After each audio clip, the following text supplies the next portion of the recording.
गुरु सच्चिदानंद भगवान की जय। वृंदावन बिहारी लाल की जय। गुरुर्ब्रह्मा गुरुर्विष्णु गुरुर्देवो महेश्वरः गुरुर्साक्षात् परं ब्रह्म तस्मै श्री गुरुवे नमः। ध्यानमूलं गुरुमूर्ति पूजामूलं गुरुपदम् मंत्रमूलं गुरुर्वाक्यं मोक्षमूलं गुरुकृपा। अखण्डमण्डलाकारं व्याप्तनेन चराचरं तत्पदं दर्शितं येन तस्मै श्रीगुरुवे नमः। ब्रह्मानन्दं परमसुखदं केवलं ज्ञानमूर्तिं द्वैतातीतं गगनसदृशं तत्त्वमस्याति लक्ष्यम् एकं नित्यं विमलमचलं सर्वधी साक्षिभूतं भावातीतं त्रिगुणरहितं सद्गुरु धन्यवाद। श्वासा की कर सुमिरनी कर अज पाको जाप परम तत्व को ध्यान भर सोहम आपहिया। परम तत्व को ध्यान धर सोहम आपहिया। श्वासा श्वासा रात दिन सोहम हंसा हो जाए। यही माला रात दिन दृढ़ कर धरत है। मन परे इंद्री परे अंत्यहु करण परे एक ही अखंड जापु तापु भरत है। काठ और रुद्राक्ष और सूतहु की पोनी आए। इनके फिराए कछु कारण नसरत है।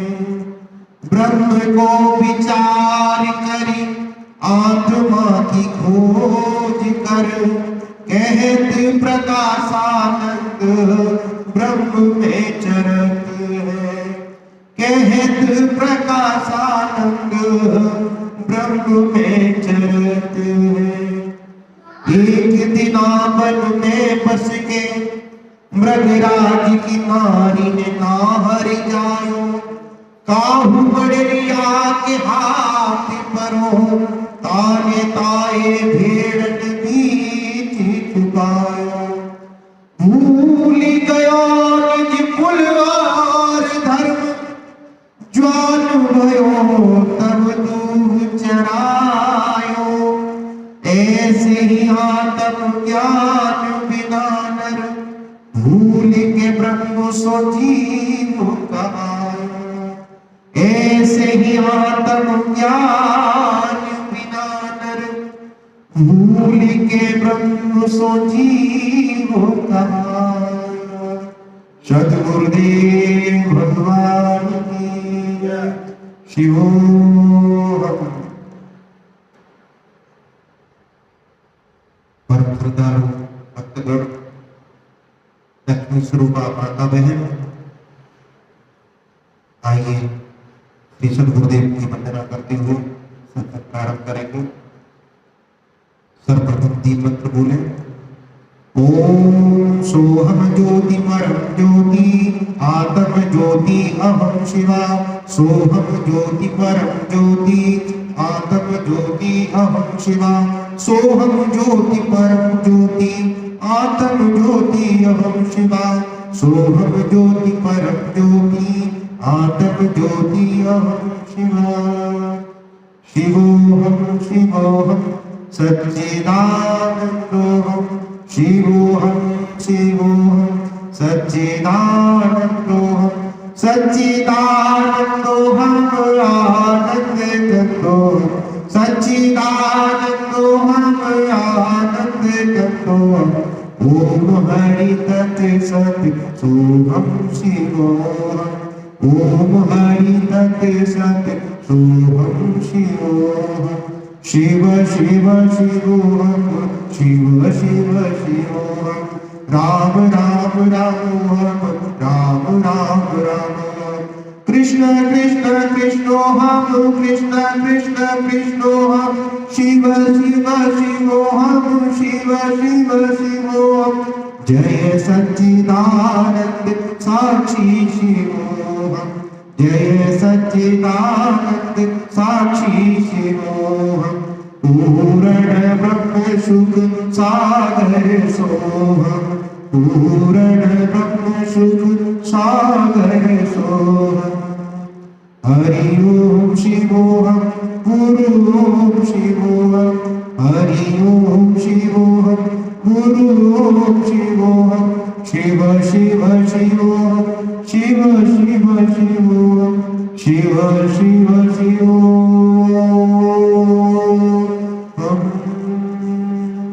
सद्गुरु भगवान की जय।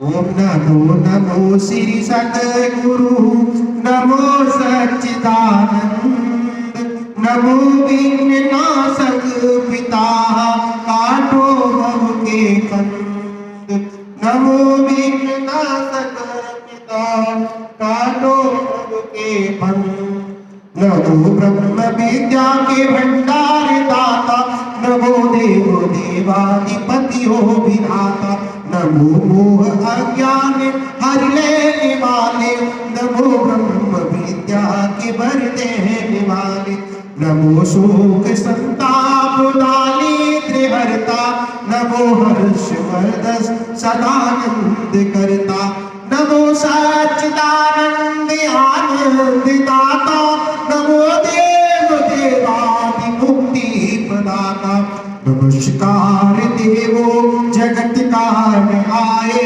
नमो देव तत्वा ये शांति प्रदाय नमस्कार पापों का क्षय करने वाले नमस्कार जग को अभय करने वाले नमो देव श्री सत्य गुरु ब्रह्म रूपम नमो ब्रह्म विद्या के वक्ता अरूपम नमो भिक्ष भूपो के भूपादि भूपम नमो हम सदा साधु सर्वं स्वरूपम नमो हम सदा साधु सर्वं स्वरूपम नमो नमो श्री सद्गुरु नमो सच्चिदानंद गुरु को मैं नमन करता हूं। क्यों नमन करना चाहिए गुरु को? गुरु को नमन इसलिए करना चाहिए, गुरु शब्द का अर्थ होता है गु माने अंधकार और रु माने प्रकाश, जो अंधकार को भंग करे और प्रकाश की ओर ले जाए। अंधकार क्या है? घट भीतर घोर अंधेरा है गुरुदेव उजाला बन जाओ। घट भीतर घोर अंधेरा है गुरुदेव उजाला बन जाओ। अंधकार घट के अंदर है, बाहर का अंधकार एक बार सहन हो सकता है। रामचरितमानस में बाबा तुलसी लिखते हैं, मोहनि सातम शोभनिहारा देखहि सपन अनेक प्रकार, मोह निशा तब शोभन हारा, देखे स्वप्न अनेक प्रकार। मोह रूपी रात्रि में संसार सो रहा है,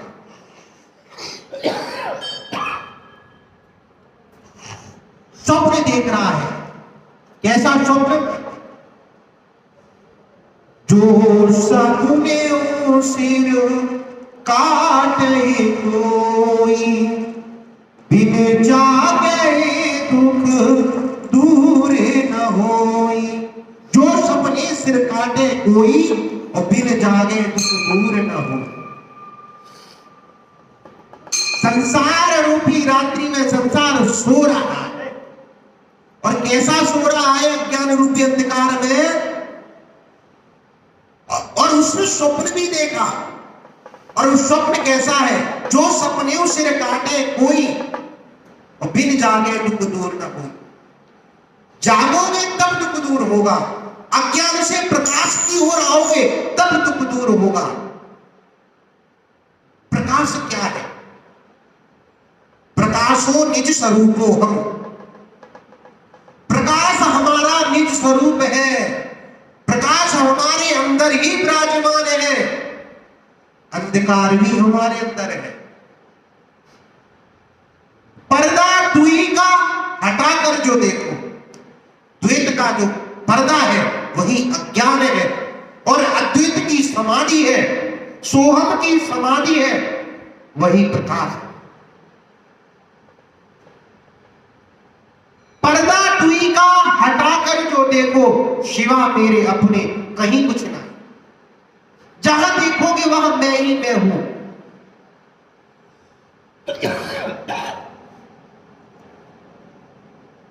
मैं क्या हूं? मैं कौन हूं?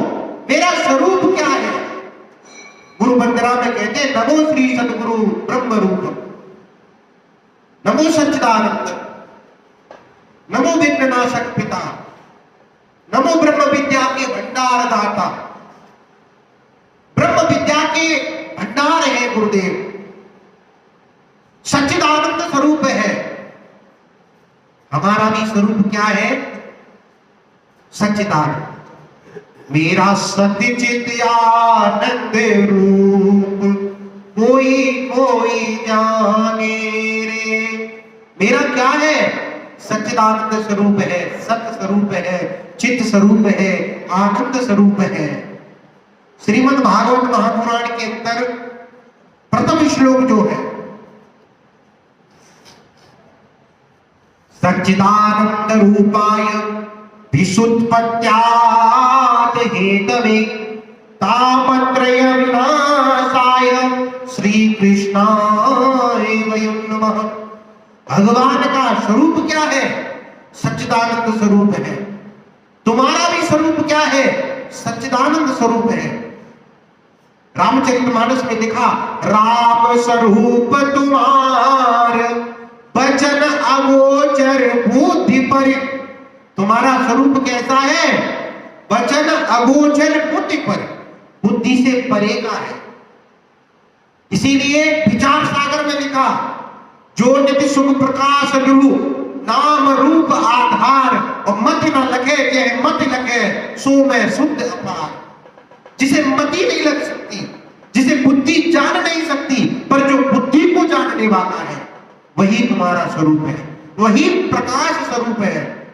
अगर स्वरूप की बात करें, अच्छा किसी ने पूछा था कल, देखो साधुओं के चरित्र को, संत वाणी अटपटी और झटपट लखी न जाए। जो को ये झटपट लखे तो सब घटपट मिट जाए। संत की लीला, संत की वाणी अटपटी है, संत की रहनी अटपटी है, और झटपट लखी न जाए।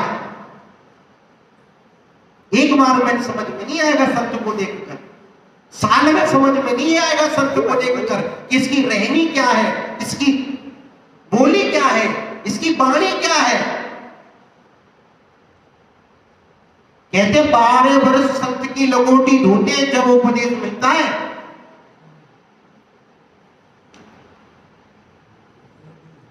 कितना भी यत्न करो, किसी सूझ वाली आंख ने पहचान की, जर्रे जर्रे में है झांकी भगवान।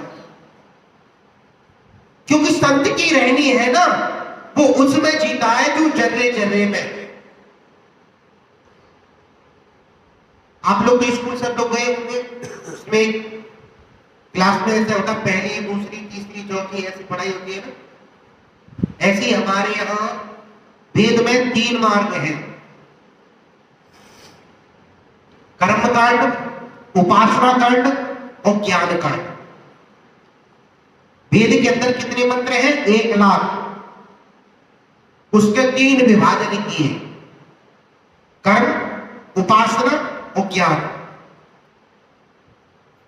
अब समझ लेना, क्योंकि जिसको जानकारी नहीं है वही संत के क्रियाकलाप पर लांछन लगाता है कि ये कैसे कर रहे हो, ये क्या कर रहे हो। अब जैसे एक पहली क्लास का बच्चा 12वीं क्लास के बच्चे को देखकर कहे यार ये क्या पढ़ रहा है, ऐसी पढ़ाई तो इंग्लिश हमने पढ़ी नहीं, हम तो सिलेट नदी से पढ़ते हैं, ये तो पेन कॉपी लेके बैठा है। तो पहली क्लास के बच्चे को दूसरी क्लास के भी समझ में भी नहीं आएगी।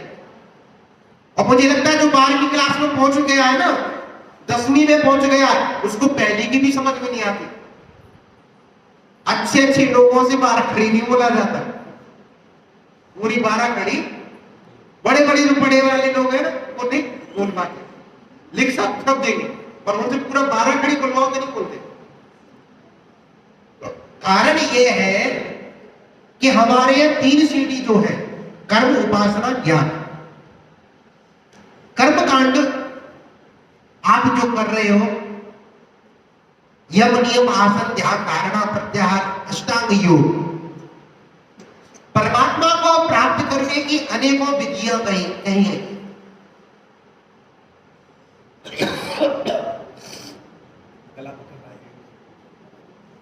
परमात्मा को प्राप्त करने की अनेकों विधि हैं, जिसमें से एक विधि है मंदिर में आना, प्रतिदिन शाम सुबह आरती करना, मंदिर में परिक्रमा करना, मंदिर की ध्वजा भी दिख जाए तब तक पुण्य है। शंखनाद सुनना, घंटी का, झालर का आवाज जो शंखनाद है वो आप सुने, दीपक जब आरती होती है उस आरती का दर्शन हो।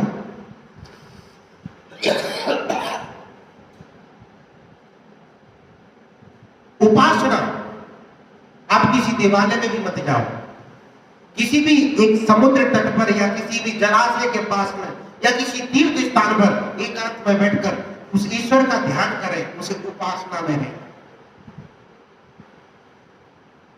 एक है ज्ञान का, उसे ना तो आपकी किसी क्रियाकलाप की आवश्यकता है, ना उसे किसी घंटा घड़ियाल बजाने की आवश्यकता है, और ना उसे एकांत में बैठ के ध्यान करने की आवश्यकता है। ऐसे एक पहुंचे हुए महापुरुष हुए कबीरदास जी महाराज, संत सुंदरदास जी महाराज, संत दादूदास जी महाराज, गुरु नानक देव जी महाराज, गुरु रविदास जी महाराज, अनेकों निर्गुण उपासक जो संत हुए,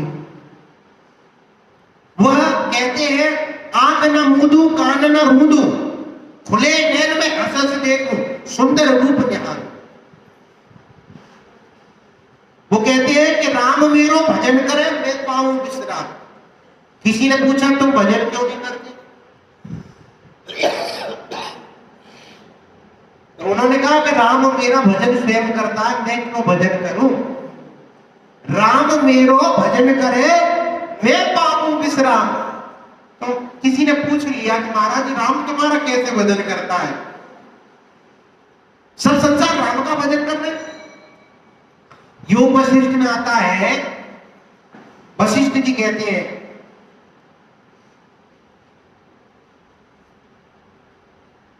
तीन लोक से जो परे ताए भजो तुम राम। जो त्रिकालवाद सत्य है उसे राम भजन करो।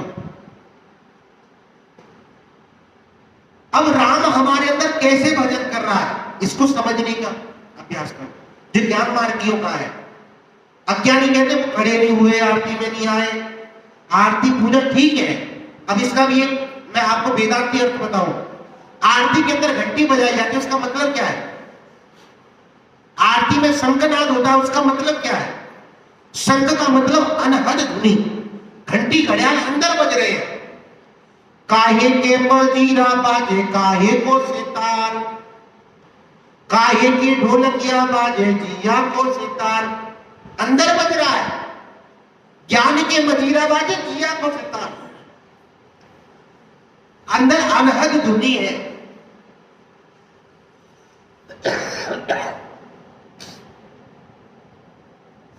अनहद ध्वनि कैसे बज रही है?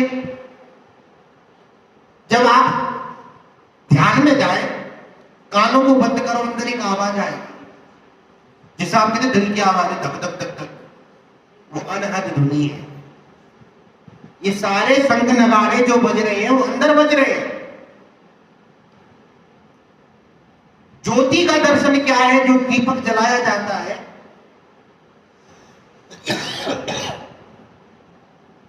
रामचरितमानस में लिखा, सोहम अश्वि तिव्रत्य खंडा दीप शिखा सोई परम प्रचंडा आत्म अनुभव सुख प्रकाशा तव भव भेद मूल भवनासा।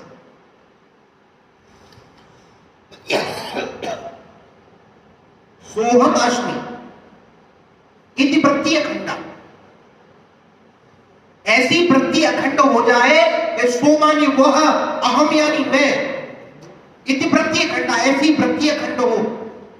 ये दीप शिखा दीपक की लौ है। अब ये दिया कैसे जलता है? इसके लिए क्या लगाते हैं आप? रुई लेंगे, बाती बनाएंगे, घी डालोगे, प्रज्वलित कर दिया। परम प्रकाश रूप दिन राती, नहीं चाहिए कछु दिया घृत बाती। कैसा प्रकाश है, कैसी ज्योति है? वो परम प्रकाश है, जिसको किसी दिया घृत बाती की आवश्यकता नहीं है। इसका मतलब यह है, किसी भी देव के आगे आप जो ज्योति जलाते हो, वही ज्योति आपके अंदर चल जाए। अब आप विचार करें, नवरात्रि चल रहे हैं, नवरात्रि, रात्रि का मतलब दिन में तो होना नहीं है, रात्रि है। कौन सी रात्रि है? सब लोग नवरात्रि में ही तो जी रहे हैं। नमो द्वारे पुरे देहि, ये देह जो है, देह दिवाला है, शिव शिवाला है। इस शरीर के अंदर 9 द्वार है। क्या? इस शरीर के अंदर 9 द्वार है, और इन 9 द्वारों में एक एक देवता बैठा है, जिसके लिए मानस कहती है, इंद्री द्वार झरोका नाना, ताहता सुर कर बैठे थाना, आवत देख विषय प्यारी, जो ने झटक के पाठ बिहारी। इंद्रियों के देवताओं को ज्ञान अच्छा नहीं लगता। 9 द्वार पर बैठे, इन पे एक एक को जब दिन बीतता, एक एक द्वार पर आप पहुंचते हो। मूलाधार, स्वादिष्ठान, मणिपुर, हृदय चक्र, अनाहत, विदुष्टि, ब्रह्मरंध्र, आज्ञा चक्र, इन 7 चक्रों को जागृत करो। सर्वप्रथम एक द्वार बंद करने का अभ्यास किया जाता है, मूलाधार।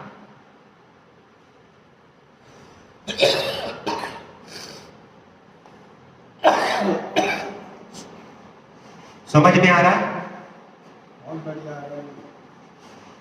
ऐसे ही ज्ञान मार्ग, ज्ञान मार्ग का सिद्धांत क्या है? वो कहते हैं कि राम मेरा भजन कर रहा है। इस 9 द्वार वाले देह में, चाहे वो दुर्गा रूप में हो, आप मंत्र पढ़े, समझे उसको। या देवी सर्वभूतेषु शक्ति रूपेण संस्थिता, नमस्तस्यै नमस्तस्यै नमस्तस्यै नमो नमः। या देवी सर्वभूतेषु, देवी का वास कहां है? सर्वभूतेषु। अब उसी को कर्मकांडी मंदिर में देख रहा है, उपासना कांडी बाहर देख रहा है। उपासना और उपास्य दो हो गए। ज्ञान कांड में अद्वैत है, द्वैत नहीं है। वो कहता है परमात्मा तू कोई और नहीं है, तत्वमसि, सो तू है सो मैं हूं। बाहर नहीं, अंदर परमात्मा के दर्शन। या देवी सर्वभूतेषु, वो दर्शन करेगा तो विराट दर्शन करेगा। जैसे अर्जुन को भगवान ने विराट दर्शन कराया कि जहां तक है वो सब मैं ही हूं। व्यर्थ की चिंता करता है, व्यर्थ शोक करता है कि मैं इनको मारूंगा तो मुझे पाप लग जाएगा। अर्जुन हताश हो गया। परिवार वालों को कहता है चाचा बाबा मामा फूफा वे सगे संबंधी हैं, इनसे कैसे युद्ध करूं। विषाद हो गया अर्जुन को। भगवान कृष्ण के उपदेश से अज्ञानता का नष्ट हुआ। देखो उपदेश से ही काम चलेगा, बिना उपदेश के काम होने वाला नहीं। जब तक सदगुरु का उपदेश नहीं मिलेगा तब तक ये पता भी नहीं चलेगा कि राम कैसे मेरा भजन कर रहा है। हर मनुष्य के अंदर बैठा राम भजन कर रहा है। श्वास ऊपर नीचे होती है, कौन करा रहा है? राम ही बैठा है। रोम रोम में कौन बोल रहा है? आज सत्संग कर रहे हैं, कौन करवा रहा है? वही राम तो बोल रहा है। बस उसी राम को राम जो बोल रहा है ऊपर नीचे श्वास लिवा रहा है, और उसी श्वास में एक महामंत्र का जन्म होता है। क्या मंत्र है? ऊपर आवे नीचे जावे, श्वास श्वास चले जाए। ऊपर आवे नीचे जावे, श्वास श्वास चले जाए। संसारी नर समुझत नाय, बिरथा उमर बिताए। निरंजन माला घट में फिरे दिन रात। निरंजन माला घट में फिरे दिन रात। कौन सी माला है? निरंजन माला।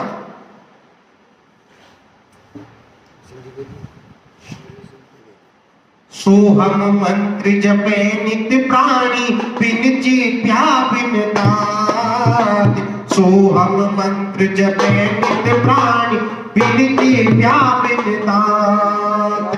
अष्ट पहरने सोबत जागत, कबहू न पलक रुकाए। निरंजन माला घट में फिरे दिन रात। निरंजन माला घट में फिरे दिन रात। जो योगी जन ध्यान लगावे, बैठ सदा परिवार। ब्रह्मानंद मोक्ष पद पावे, ब्रह्मानंद मोक्ष पद पावे। फिर जन्म नहीं पाए। निरंजन माला घट में फिरे दिन रात। सोहम हंसा हंसा सोहम, बार बार उल्टा, बार बार श्वास ऊपर नीचे। सोहम सोहम सोहम। घट में जो माला है, क्या कहा? मनसी तो माला नहीं, सोहम सो जापुना है। मनसी तो माला नहीं, सोहम सो जापुना है। रात दिन श्वास श्वास हंसा सोहम हो जाए। और यही माला रात दिन दृढ़ कर धरत है। अखंड माला जपते आदि की तो छूट जाएगी। नींद का झोंका आया तो छूट गई, समाधि टूट गई। शंकर जी की समाधि, शंकर सहज स्वरूप समारा, लाग समाधि अखंड मारा। कौन सी समाधि? अखंड। अब बताओ, अगर देह से समाधि में बैठते तो अखंड का कभी खंडन तो होता नहीं।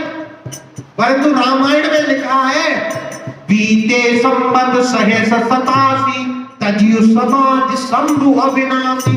87 वर्ष बीतने पर भगवान की समाधि टूट गई। अगर अखंड है तो टूटी क्यों? अब विचार करो, जब तक ऐसे ध्यान में बैठे ये टूटती बनती रहे। इसको तो हम लगा रहे हैं, ये कौन जानता है कि हम भजन कर रहे हैं। बहुत से लोग कहते हैं हम भजन कर रहे हैं, हमारा मन नहीं लगा। ये किसने जानकर कहा कि हमारा मन नहीं लगा? जिसने जाना वही जानने वाला तो तू है। जानकर ही जो कहते हैं लग गया कि नहीं लगा। तुम सबके जाननहारे हो, कोई भाव हमारा क्या है? हम प्रेम नगर के वासी हैं, कोई भाव हमारा क्या? हमारा भाव जान नहीं सकते। इसीलिए साधु अवज्ञा कर फल ऐसा, जरे नगर अनर्थ कर जैसा। कभी भी मनसा वाचा कर्मणा से साधु की अवज्ञा मत कर देना, क्योंकि तुम्हें नहीं पता वो किस अवस्था में जी रहा है, तुम्हें नहीं पता वो किस ज्ञान में जीता है, तुम्हें नहीं पता वो किस धारणा में, किस समाधि में है। संतों की अजब मस्ती है, अजब है ये मस्ती, पता कुछ ना है। मुझे मेरी मस्ती कहां लेके आई, मुझे मेरी मस्ती कहां लेके आई, जहां मेरे आपने सिवा कुछ नहीं, जहां मेरे आपने सिवा कुछ नहीं, मुझे मेरी मस्ती कहां लेके आई। साधु की मस्ती है, किसी का गुलाम थोड़ी है कि तुम्हारे अनुसार ये करो वो दो, उठक करो बैठक करो। अरे बाबा रे मौज फकीरा दी, बाबा रे मौज फकीरा दी, बाबा रे मौज फकीरा दी, बाबा रे मौज फकीरा दी। कभी चबावे चून चमेना, कभी चबावे चून चमेना, कभी खीर पुल बलिया दी, बाबा रे मौज फकीरा दी, बाबा रे मौज फकीरा दी। मांग टांग दे टुकड़े खाता, मांग टांग दे टुकड़े खाता, चाल चले अमीरा दी, बाबा रे मौज फकीरा दी। अरे मांग टांग दे टुकड़े खाता, घर घर भिक्षा करता एक एक रोटी, पर चाल उसकी देखो क्या अमीर ज्यादा है, क्या बादशाही चाल है, क्या राजा फैद है। संतों की मस्ती जो है वो अजब है। इसीलिए जेहि अपमान भगत कहे करही, राम रोष पावक तेरे चरहि। इसीलिए कभी किसी भक्त का अपमान ना करना, कभी किसी संत का अपमान ना करना। तुम्हारी बुद्धि वहां तक नहीं पहुंच सकती, हो सकता है व्यवहारिक तर्क में आप आगे हो, पर ज्ञान में कभी किसी संत से उलझना मत। संत के पास कभी जाओ तो उसका क्षण बर्बाद मत कर। कभी किसी संत के भंडारे में बैठे हो तो उसका अन्न का कण बर्बाद मत कर।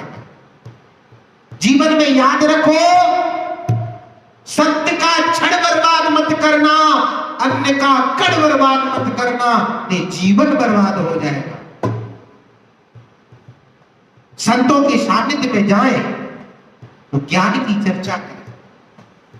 सर्वप्रथम गीता में लिखा है, प्रणपातेन तद पर प्रसन्नैः सेवया।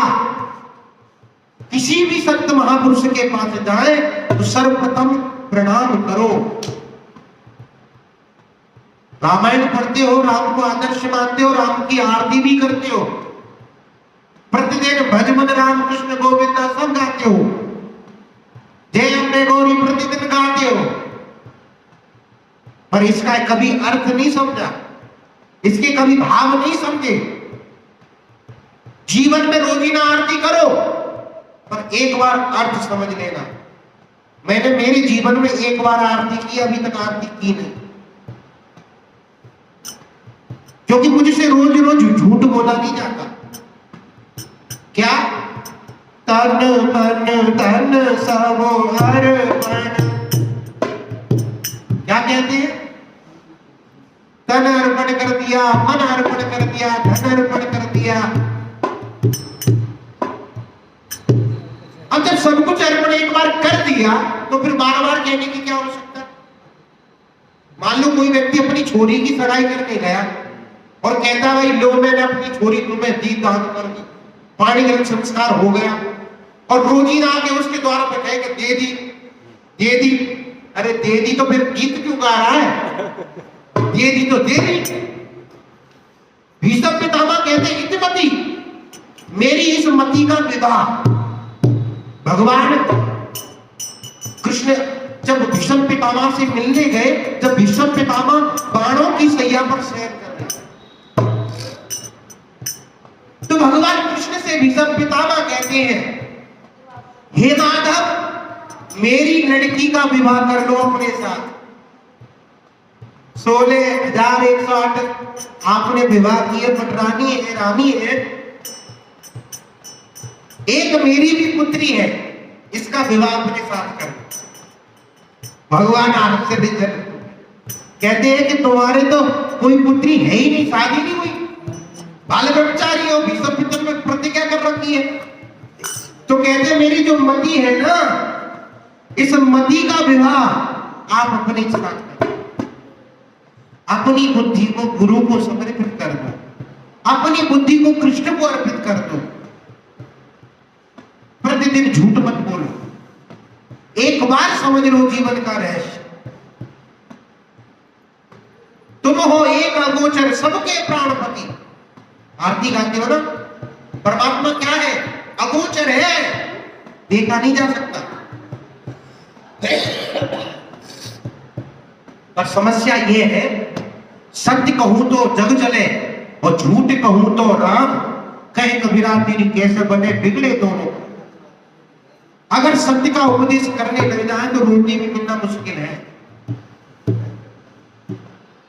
मेरा तो अंतिम उपदेश यही है, मुझे लगता है आप लोग भजन के इंतजार में हैं। परमात्मा को बाहर न ढूंढकर किसी सदगुरु के सानिध्य में जाकर सोहम महाविद्या का मंत्र लेकर वैरव साधना त्याग कर अंतरम साधना में स्थित हो जाए। पराविद्या के इस मंत्र में बड़ी शांति है। परमात्मा को बाहर नहीं ढूंढो, अंदर खोजो। परमात्मा खोया कब है, इसके बजाय सोच लोगे वो खोया कब था। ढूंढो मत, परमात्मा को खोजने के बजाय एक बार रुक कर ये सोच लो परमात्मा खोया कब है।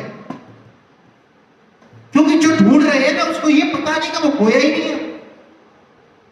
खोया कहे सो बावरो, पायो कहे सो कूद, और खोया पाया कुछ नहीं, जो की तो भरपूर। परमात्मा अपने अंदर है और उसी अंदर वाले परमात्मा का ध्यान करो।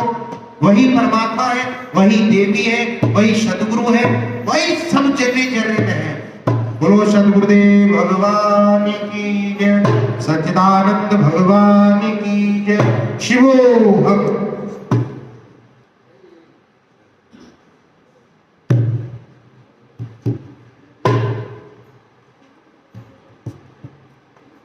अरे